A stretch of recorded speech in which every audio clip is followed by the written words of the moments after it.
नमस्कार, आप देख रहे हैं न्यूज रूम में नेताजी। मैं हूं दीप्ति शाही सिंह। आज न्यूज रूम में हमारे साथ जो शख्स हैं, उन्होंने 1985 में अपने राजनीतिक सफर की शुरुआत की थी। उत्तर प्रदेश में एक बड़े नेता के तौर पर जाने जाते हैं और अगर बात की जाए जाट समुदाय की तो एक बड़े जाट चेहरे के रूप में भी उत्तर प्रदेश में जाने जाते हैं। इन्होंने अपने सियासी सफर की शुरुआत लोकदल के साथ करी और उसके बाद ये सफर कांग्रेस और बसपा से होते हुए बीजेपी में आया। 2015 में ये बीजेपी में शामिल हो गए। लोगों के बीच जमीनी स्तर पर काम करने वाले नेता और एक बड़ी पहचान के लिए जाने जाते हैं। आज हमारे साथ न्यूज रूम में जो नेता हैं वो उत्तर प्रदेश सरकार में मंत्री लक्ष्मी नारायण चौधरी जी हैं। नमस्कार सर, न्यूज रूम में आपका स्वागत है। धन्यवाद जी। सर, आपने वकालत की पढ़ाई की, बावजूद इसके आपने राजनीति को चुना, तो वकालत की जगह राजनीति में आना कैसे हुआ? देखिए, मैंने एमए पॉलिटिकल साइंस से किया था। एमए के बाद फिर मैंने एलएलबी किया जी। मैं जब पढ़ता था 1978 में मुझे चौधरी चरण सिंह ने उस समय कोसीकला मंडी समिति का चेयरमैन बना दिया था। जब मैं पढ़ता था, स्टूडेंट था जी। तो शुरू से ही एक राजनीतिक मेरी भूमिका इसलिए भी थी कि मेरे पिताजी हरियाणा राजस्थान, मेरा क्षेत्र लगता है हरियाणा राजस्थान के किनारे पे, उन तीनों ही प्रांतों के भरतपुर, फरीदाबाद, गुड़गांव, मथुरा, इन ज़िलों में पंचायतें बहुत किया करते थे। तो शुरू से मेरी भूमिका थी, लेकिन पिताजी राजनीति में नहीं थे, सामाजिक भूमिका थी उनकी। सन 1984 में जब इंदिरा जी की हत्या हुई, उस समय चौधरी साहब की धर्मपत्नी माता गायत्री देवी मथुरा से चुनाव लड़ी थी और वो बहुत लगभग उत्तर प्रदेश में सबसे ज़्यादा मतों से पराजित हुई और हमारे मथुरा ज़िले में भी वो सबसे ज़्यादा छाता क्षेत्र से पराजित हुई जी। तो जो छाता क्षेत्र से लोकदल का सिटिंग एमएलए था, टिकट उनको दिया गया लोकदल का, लेकिन उन्होंने पर्चा दाखिल नहीं किया। हम 5-6 वकील वहाँ खड़े हुए थे, मुझसे बोले, मैं वकालत करता था, अरे आप पर्चा दाखिल कर दो। मैंने वैसे ही पर्चा दाखिल कर दिया। मेरे पास पैसे भी नहीं थे, 160 रुपये थे, पर्चा दाखिल होता था 500 रुपये में। वकीलों ने आपस में पैसे इकट्ठे किए, हमने पर्चा दाखिल कर दिया।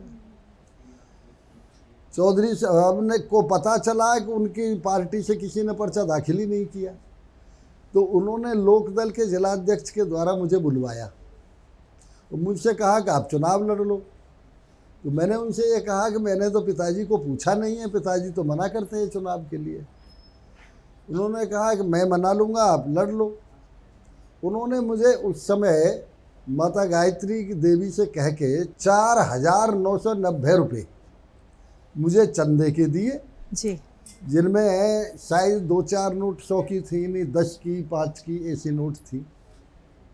और मुझसे ये कहा कि इनके अलावा तुम घर का पैसा मत लगाना, तुम्हारे पिताजी किसान हैं और हवा चल रही है कांग्रेस की, चुनाव जीत नहीं पाओगे। मैंने उनसे केवल इतना कहा था, आप मेरे चुनाव में आ जाना, मैं चुनाव जीत जाऊंगा। प्रचार के अंतिम दिन में 4:55 पे वो मेरे चुनाव में पहुंचे।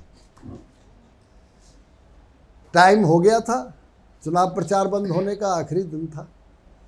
उन्होंने बस खड़े होके इतना कहा, किसानों, एक पौधा तुम्हारे बीच में लगा रहा हूँ, इसको सींचते रहना, ये फल भी देगा और छाया भी देगा। इसके बाद मैं चुनाव जीत गया। फिर राजनीतिक सफर शुरू हो गया। बिल्कुल। इसके बाद लोकदल का विलय कांग्रेस में हो गया, तो स्वाभाविक बात थी कि लोकदल पूरा जब कांग्रेस में चला गया, हम कांग्रेस में चले गए।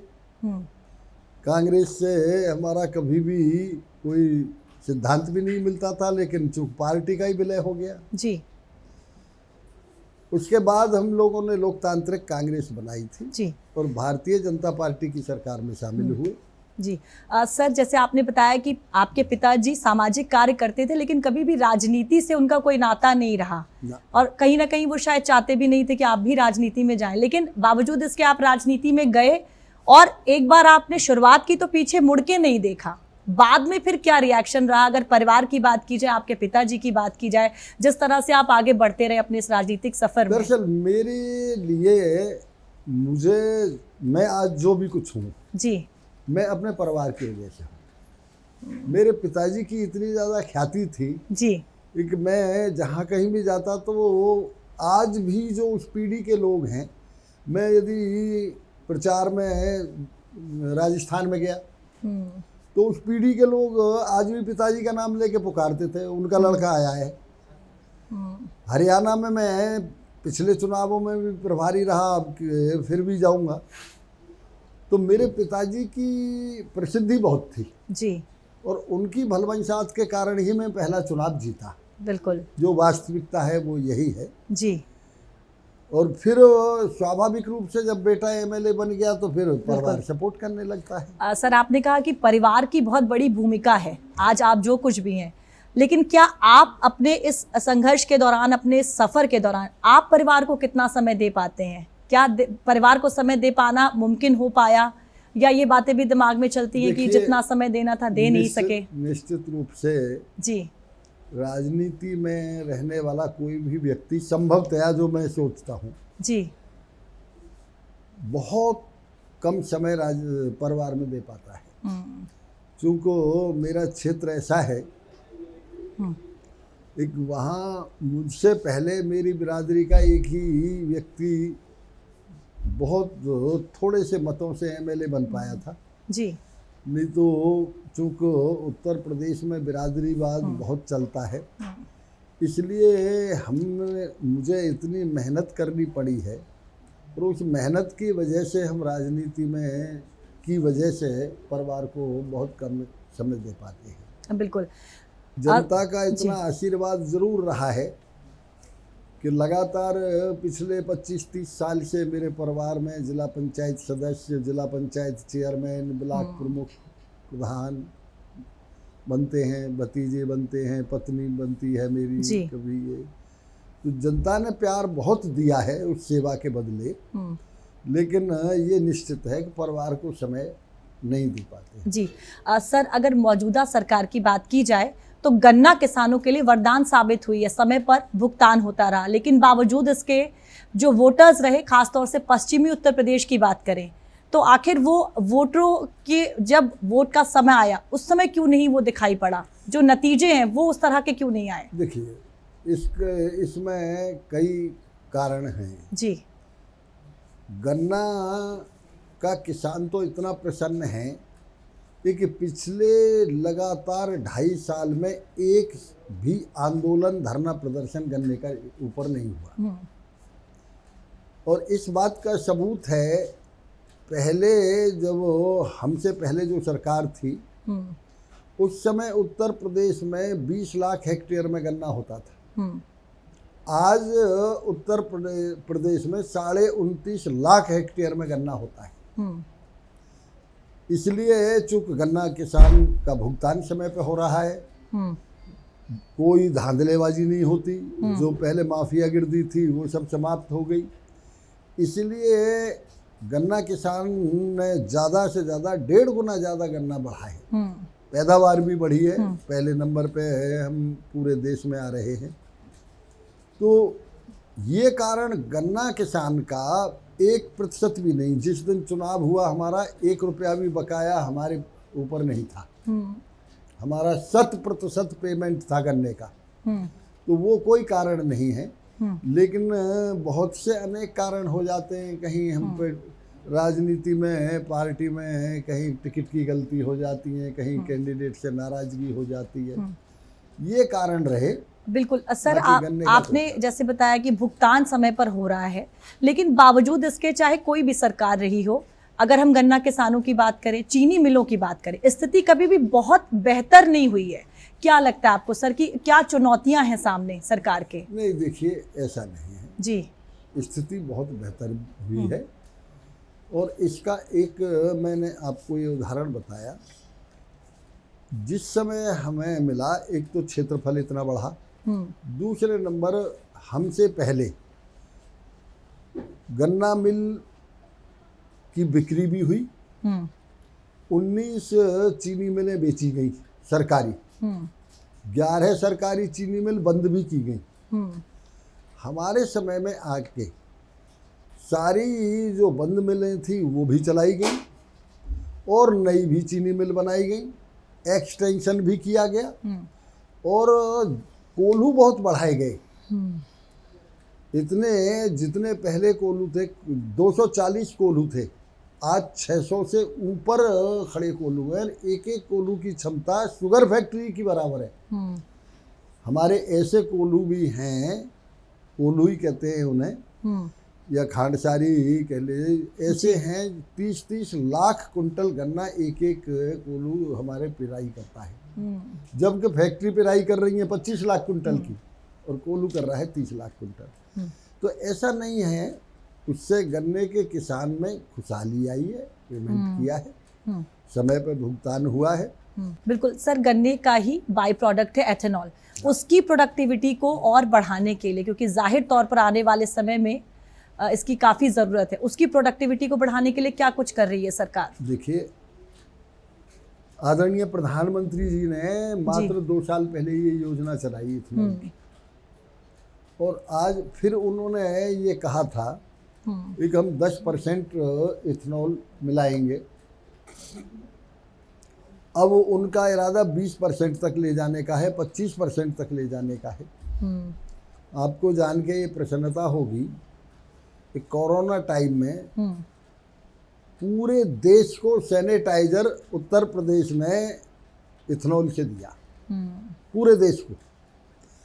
आज भी इथेनॉल सबसे ज़्यादा पैदा हम कर रहे हैं देश में। अब के ये सूचना थी केंद्र सरकार के पास कि शायद गन्ने का उत्पादन कम है, चीनी कम बनेगी, इसलिए इथेनॉल का थोड़ा कोटा घटाया गया, लेकिन गन्ने का उत्पादन भी नहीं घटा और चीनी का उत्पादन भी नहीं घटा। मुझे पूरी उम्मीद है कि इस सीजन में संभवतया इथेनॉल और ज़्यादा बढ़ेगा। हमारे यहाँ प्रदेश में कई मिल हमारी पिछले साल लगी हैं, बड़ी मिल लगी हैं, 1-1 लाख कुंटल पर डे पिराई की मिल लगी हैं, और इथेनॉल प्लांट भी लगे हैं। अभी इथेनॉल प्लांट 2 और आज ही शायद संभवतः स्वीकृत हो रहे हैं जी। हमारे 2 प्लांट और हम इथेनॉल के लगा रहे हैं। तो इथेनॉल में भी हम भारतवर्ष में, पूरे देश में, और मैं तो ये कह रहा हूँ अकेले 40% इथेनॉल हम पैदा करेंगे।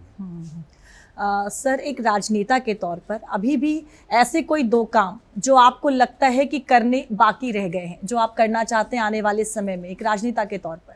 किसान की खुशहाली के लिए हम लोगों को और गन्ने का क्षेत्र बढ़ाने के लिए प्रयास करना है।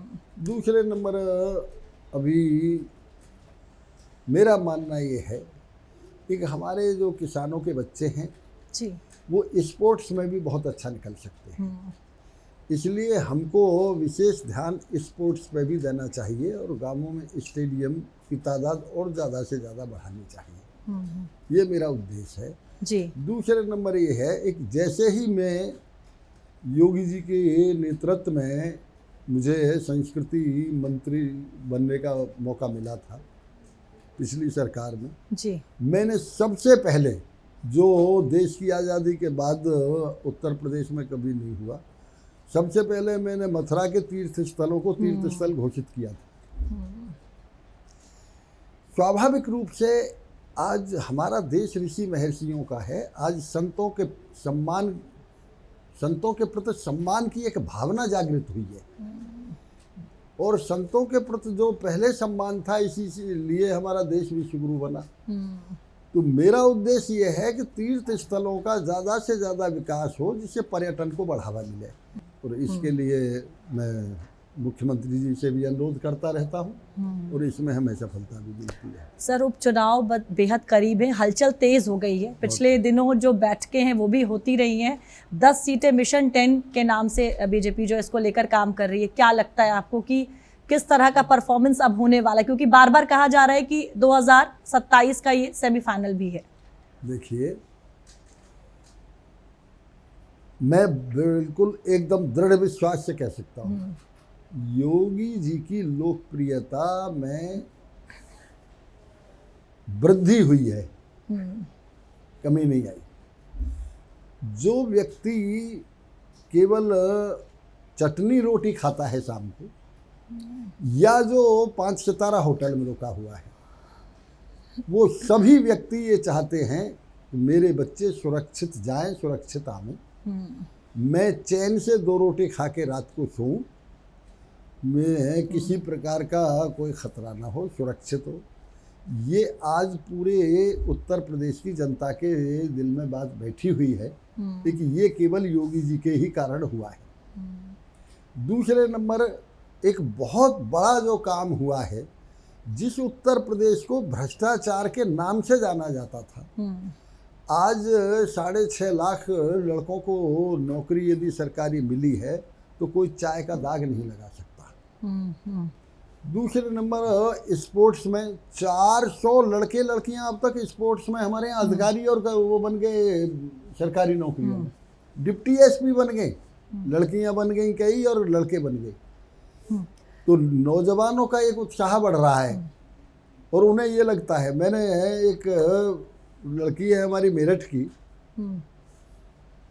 मैंने जब उससे पूछा, योगी जी जब उसे पुरस्कृत कर रहे थे तो उसे पूछा मैंने, अच्छा बेटा ये बताओ, एक तुम पीछे चल रही थी, तुम आगे कैसे निकल गई? बोले अंकल मेरे मन में ये बात आई थी, एक महाराज जी ने ये कहा है कि जो गोल्ड मेडल लाएगा मैं उसे डिप्टी एसपी बनाऊंगा। तो बोले जैसे ही मैं पीछे चल रही थी मेरे मन में आई कि मैं डिप्टी एसपी बनूंगी, तो मैं एकदम आगे निकल गई। तो ये एक स्पोर्ट्स की वजह से बच्चों में एक बहुत बड़ा उत्साह बढ़ा है।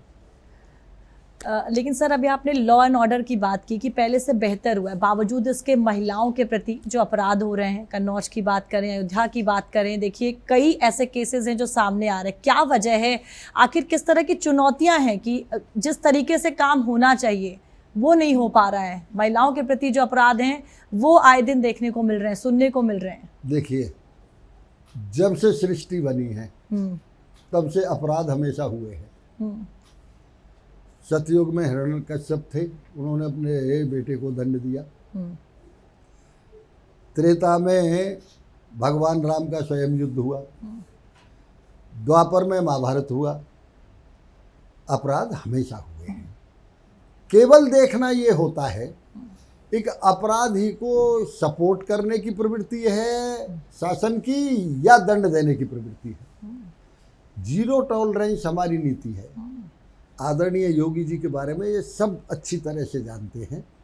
एक अपराधी को ये पता है कि मैं या तो अंदर हूँगा या ऊपर हूँगा, इसलिए अपराध और अपराधी दोनों में बहुत बड़ी कमी आई है। हाँ, मैं मानता हूँ कि आज भी विकृति है और उस विकृति के कारण जो एक भावना पहले हुआ करती थी गांव में, समाज में, गरीब की बेटी हो, अमीर की बेटी हो, हमारी सबकी बेटी है, वो भावनाओं में कमी आई है। समाज के वातावरण में थोड़ा, क्योंकि एक लंबा समय भारतीय संस्कृति में मुगल काल का रहा, लंबा एक समय हमारे ब्रिटिश काल का रहा, और उन लोगों की सभ्यता और उन लोगों की रहन सहन, उन लोगों के विचार जिस तरह के थे, उसका प्रभाव हमारे समाज में आया है।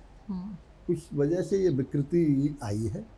लेकिन अपराध के मामले में तो पूरे हिंदुस्तान में और पूरी दुनिया में योगी जी के नियंत्रण के बारे में तो उदाहरण दिए जाते हैं। लेकिन सर देखिए, सुप्रीम कोर्ट का एक फैसला आया है बुलडोजर कार्रवाई को लेकर, इसे क्योंकि उसमें ये भी कहा गया है कि दोषी भी है तब भी उसके घर को या किसी प्रॉपर्टी को किसी तरह का नुकसान नहीं पहुंचाया जाएगा। इस फैसले को आप कैसे देखते हैं? लेकिन उन्होंने ये भी कहा है कि हम अवैध कब्जे को बढ़ावा नहीं दे रहे हैं। हाँ, बिल्कुल तो कहा जिनके अवैध कब्जे हैं उनके से टूट रहे हैं। भाई, अयोध्या में जो व्यक्ति रेप में जिसके ऊपर आरोप है, उसका अवैध ही तो बना हुआ था। जो अतीक जी का वहाँ हुआ, उसमें प्रयागराज में, वो अवैध तो बना ही हुआ था। तो जहाँ अवैध बने हुए हैं उन पर कार्रवाई हुई है। ठीक है सर। सर, हमारे न्यूज़ रूम में कुछ सहयोगी हैं जो आपसे सवाल करना चाहते हैं। सर, जातिगत जनगणना का जो मुद्दा है वो राष्ट्रीय मुद्दा बना हुआ है फिलहाल। आरएसएस ने भी बयान दिया है कि वो इसके पक्ष में है, और जो बीजेपी के सहयोगी दल हैं एनडीए में, वो भी कहीं ना कहीं इसका समर्थन कर रहे हैं। लेकिन बीजेपी की तरफ से अभी तक इस पर कोई स्टैंड क्लियर नहीं किया गया कि जातिगत जनगणना के मुद्दे पर बीजेपी की राय क्या है। देखिए, ये दल की नीति का सवाल है, ये कोई व्यक्तिगत राय की बात नहीं है। अब जिन्होंने अपने दल की राय दी है उनमें वो किया है। वह आप खुद ही कह रहे हो एक बीजेपी ने कोई राय स्पष्ट नहीं की है, तो फिर इसके बारे में मैं क्या बताऊंगा। मैं सर वही जानना चाह रहा था कि मतलब आप जातिगत जनगणना के मुद्दे पे व्यक्तिगत तौर पर आपकी राय क्या है, वही बता दीजिए। देखिए, समाज को बांटने से काम नहीं चलेगा। हमारे जो भी आज 29,000 की फीट की ऊंचाई पे जो हमारे देश की रक्षा के लिए खड़े हैं, यदि वो ये सोचने लगे हैं कि मैं फलां जाति का हूँ, फलां इलाके का हूँ, इस क्षेत्र का हूँ, तो किस तरह से देश की रक्षा हो पाएगी। निश्चित रूप से कोई संदेह नहीं है, हमारी जाति व्यवस्था है, जाति व्यवस्था का सम्मान हम करते हैं, लेकिन समाज को किसी भी कीमत पे राष्ट्र के रक्षा के लिए या राष्ट्र हित के लिए समाज को नहीं बांटना चाहिए। सर, जैसे कि आपने बोला कि जातियों में नहीं बांटना चाहिए, देश के जो जवान हमारी रक्षा कर रहे हैं और तमाम ऐसी बातें आपने कही, बावजूद इसके अलग अलग बयान आ रहे हैं। क्या आपको नहीं लगता कि इस तरह की जो असमंजस की स्थिति है उससे पार्टी में भी आपसी मतभेद हो सकते हैं किसी तरह के? देखो, मैं बिल्कुल कह रहा हूँ जी, हम ब्राह्मण जाति का पैर छू के सम्मान करते हैं, जाति व्यवस्था है हमारी, लेकिन राष्ट्र हित पे किसी भी तरह से हमको समाज को नहीं बांटना चाहिए। जी, राष्ट्र विकास के लिए, राष्ट्र हित के लिए हम सब एक हैं, हम सब हिंदुस्तानी हैं, हम सब भारतवासी हैं। नहीं सर, मैं आपसे ये सवाल कर रही हूँ कि क्या जैसे आप ही के सहयोगी दल बात कर रहे हैं, आरएसएस बात कर रहा है, बीजेपी बात नहीं कर रहा है, तो क्या इससे आपस में पार्टी में मतभेद नहीं बढ़ेंगे? और उपचुनाव भी होने वाले और 2027 भी सामने है, लोकसभा का जो परिणाम था वो हम सभी ने देखा है, तो क्या आपको नहीं लगता इससे पार्टी भी इफेक्ट होगी? हमारी पार्टी बहुत अनुशासित है, जो भी निर्णय होता है उसे समस्त कार्यकर्ता स्वीकार करते हैं। जी सर, मेरा सवाल ये है कि बीजेपी का आरएलडी से गठबंधन होने के बावजूद भी जाट समाज में कहीं ना कहीं पश्चिम यूपी में बिखराव नजर आया लोकसभा चुनाव में, तो इसके क्या कारण रहे होंगे सर? नहीं, लोकदल और जाट समाज के बिखराव का ये तो कोई तालमेल बैठता नहीं, आज भी है, पहले भी था। तो जाट समाज तो बीजेपी के साथ है। नहीं सर, फिर भी संजीव बालियान जी को हार का सामना क्यों करना देखिए, पड़ा? संजीव बालियान जहाँ से चुनाव हारे हैं वहाँ तो 1,60,000 वोट है, जाटों की वोट तो वहाँ 19 लाख है। तो ये थोड़ी कहा जा सकता है कि वो जाटों ने हरा दिया। नहीं सर, 2 जाट चेहरे खड़े हुए थे वहाँ से, तो उसका कुछ तो प्रभाव पड़ा होगा सर। नहीं, ये हो सकता है, इसमें कोई संदेह नहीं है, क्योंकि उनका भी एक लंबा राजनीतिक जीवन रहा है, उनका पुत्र भी एमएलए है, तो मैं ये मानता हूँ। लेकिन जाट समाज तो लोकदल की वजह से नहीं, जाट समाज तो पहले से ही बीजेपी के साथ है। जो लोकदल वाले वो भी तो पहले हार चुके हैं भारतीय जनता पार्टी से, तो ये तो नहीं कहा जा सकता जाट समाज में कोई बिखराव है। लेकिन हाँ, ये एक सीट यदि हम हारे हैं तो उसका कारण ये नहीं है, मथुरा में हम 3 लाख से जीते भी तो हैं, सबसे ज़्यादा जाट तो वहाँ हैं।